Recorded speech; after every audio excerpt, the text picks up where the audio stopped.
De ce e atât de important să cunoaștem istoria și cultura Ucrainei? Pe de o parte, evident, avem în acest moment un groaznic război dus de Rusia în Ucraina, dar dincolo de aceste evenimente tragice, pentru România este absolut esențial să cunoaștem istoria și cultura Ucrainei și să avem relații cât mai bune, cât mai strânse și cât mai prietenești cu Ucraina.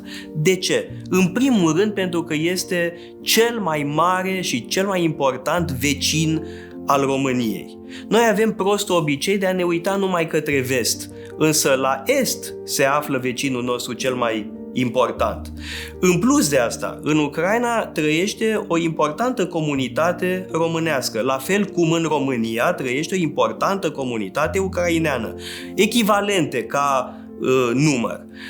De aceea e foarte important să avem relații cât mai strânse și cât mai prietenești pentru aceste comunități. Pentru românii din Ucraina este important ca noi să avem relații cât mai bune cu Ucraina și să înțelegem cultura și istoria ucraineană. În plus de asta, Ucraina este o pavăză care apără România și apără Europa. Vedem acum cum Ucraina se luptă împotriva agresiunii ruse.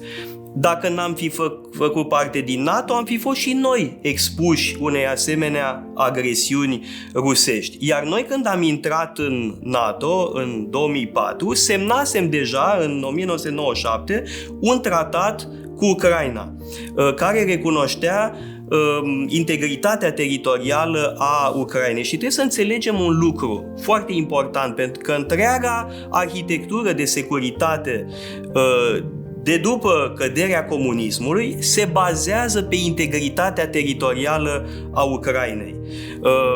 Este absolut fundamental, a fost recunoscută de toate statele implicate în marea diplomație în anii 90. Vă amintesc de protocolul de la Budapesta din 1994, care garanta integritatea teritorială a Ucrainei în schimbul arsenalului nuclear. În sfârșit, pe teritoriul României se află zeci de mii, peste 80.000 de refugiați, mult mai mulți au trecut prin România, mulți au ales, cum vă spuneam, să rămână în țara noastră. Asta înseamnă că zeci de mii de copii ucraineni sunt școlarizați în România. Pentru viitorul relațiilor dintre România și Ucraina, prezența acestor zeci de mii de copii este o șansă extraordinară. Este un capital pe care trebuie să-l investim în mod inteligent. Pentru că o vorbă bună spusă acum, o faptă bună făcută acum, va avea consecințe timp de zeci de ani.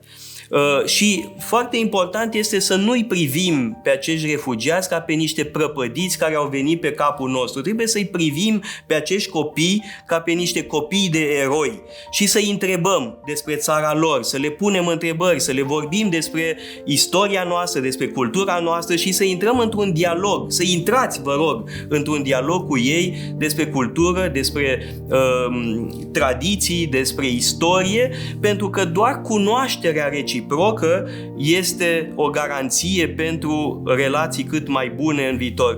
Buna înțelegere începe cu înțelegerea istoriei și culturii comune.